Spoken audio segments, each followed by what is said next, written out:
Assalamualaikum warahmatullahi wabarakatuh. Innal hamdalillah nahmaduhu wa nasta'inuhu wa nastaghfiruh wa na'udzu billahi min sururi anfusina wa sayyiati a'malina may yahdihillahu fala mudhillalah wa may yudlil fala hadiyalah. Asyhadu an la ilaha illallah wahdahu la syarikalah wa asyhadu anna sayyidana Muhammadan abduhu wa rasuluh. Allahumma salli ala sayyidina Muhammad wa ala ali sayyidina Muhammad. Sallallahu ala asyrafil anbiya'i wal mursalin nabiyyina Muhammadin wa ala alihi wa ashabihi wa man saru ala nahjihi al-qawimi wa da'a ila siratil mustaqim ila yaumiddin wa sallama tasliman katsira, amma ba'du. Faya ibadallah usikum wa iyaya nafsi bitaqwallahi haqqa tuqatih faqad fazal muttaqun. Sebagai landasan awal kita perhatikan hadis Rasulullah sallallahu alaihi wasallam. Bismillahirrahmanirrahim. An Jabir radhiyallahu anhu anna Rasulullah sallallahu alaihi wasallam qala ittaquz zulma fa inna zulma zulumatun yaumal qiyamah wa taqus suha fa inna suha ahlaka man kana qablakum hamalahum ala an safaku dima'ahum wastahallu maharimahum. Rawahu Muslim. Dari Jabir radhiyallahu an bahwasanya Rasulullah sallallahu alaihi wasallam bersabda, takutlah engkau semua, hindarkanlah dirimu semua akan perbuatan menganiaya, sebab menganiaya itu akan merupakan berbagai kegelapan pada hari kiamat. Juga takutlah, hindarkanlah dirimu semua akan sifat kikir, sebab kikir itu menyebabkan rusak binasanya umat yang sebelummu semua. Itulah yang menyebabkan mereka sampai suka mengalirkan darah sesamanya, dan pula menyebabkan mereka menghalalkan apa-apa yang diharamkan pada diri mereka. Riwayat Muslim.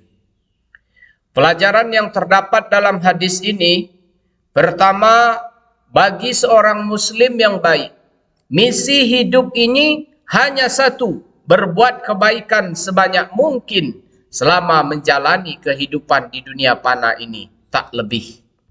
Yang kedua, namun bagi mereka yang tujuan hidupnya bukan mengarah pada ibadah seperti yang diajarkan Nabi Shallallahu Alaihi Wasallam, bisa jadi visinya sebatas meraih kesenangan sesaat. Yang ketiga, orang pertama untuk meraih impiannya, dia akan menggunakan jalur lurus sesuai aturan dari Allah dan Nabi-Nya.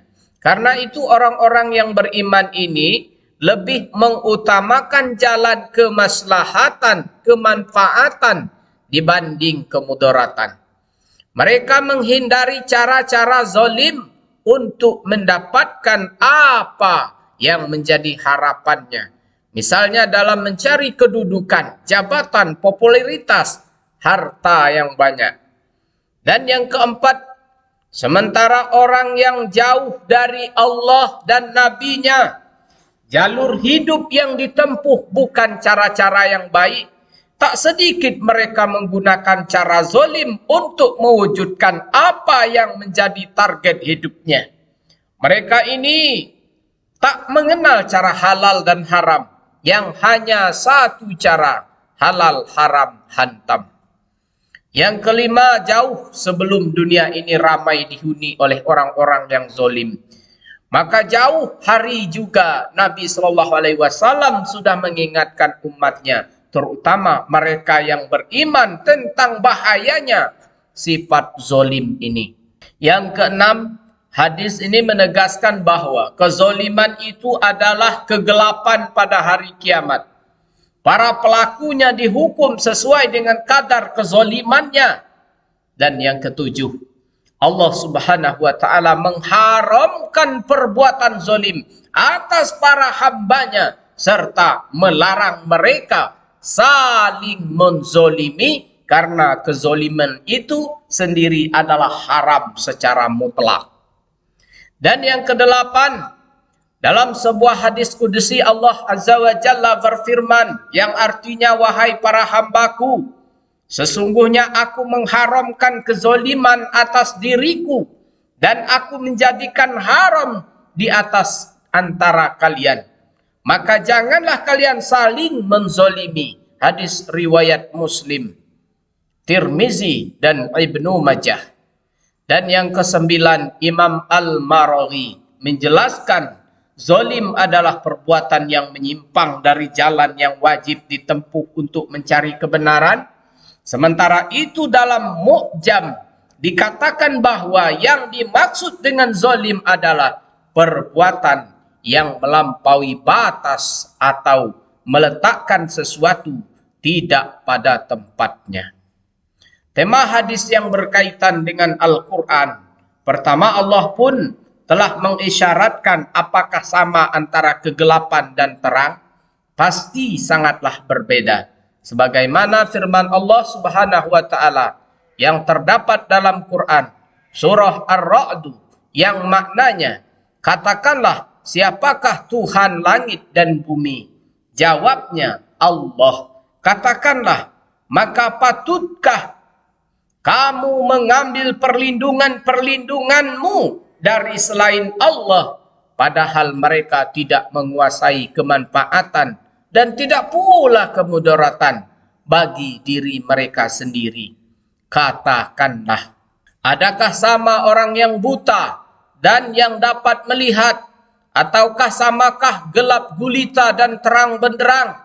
Apakah mereka menjadikan beberapa sekutu bagi Allah yang dapat menciptakan seperti ciptaannya, sehingga kedua ciptaan itu serupa menurut pandangan mereka?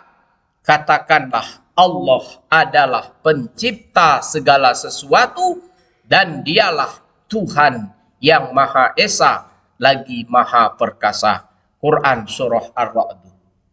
Yang kedua, kata kegelapan bermakna seseorang tidak bisa melihat atau buta. Seperti yang disebutkan di dalam ayat Bismillahirrahmanirrahim. Bismillahirrahmanirrahim. Wa man a'rada an zikri fa inna lahu ma'isyah dongkau wa nahsuruhu yaumal qiyamati a'ma. Qala rabbi lima hasyartani a'ma wa qad kuntu basira. Dan barang siapa berpaling dari peringatanku, maka sesungguhnya baginya penghidupan yang sempit dan kami akan menghimpunkannya pada hari kiamat dalam keadaan buta. Berkatalah ia, ya Tuhanku, mengapa engkau menghimpunkan aku dalam keadaan buta, padahal aku dulunya adalah seorang yang melihat. Quran Surah Toha. Dan yang ketiga, orang-orang yang zalim karena mempersekutukan Allah. Seorang kerabat pun dari kalangan mereka yang dapat memberi manfaat bagi mereka, tiada pula pemberi syafaat pun yang dapat diterima syafaatnya. Bahkan semua penyebab kebaikan telah terputus dari mereka. Barakallahu li wa lakum fil Qur'anil azim wa nafa'ani wa iyyakum bima fihi minal ayati wa zikril hakim. Aqulu qawli hadza wa astaghfirullah li wa lakum wa lisairil muslimin min kulli zambin fastaghfiruh innahu huwal ghafurur rahim.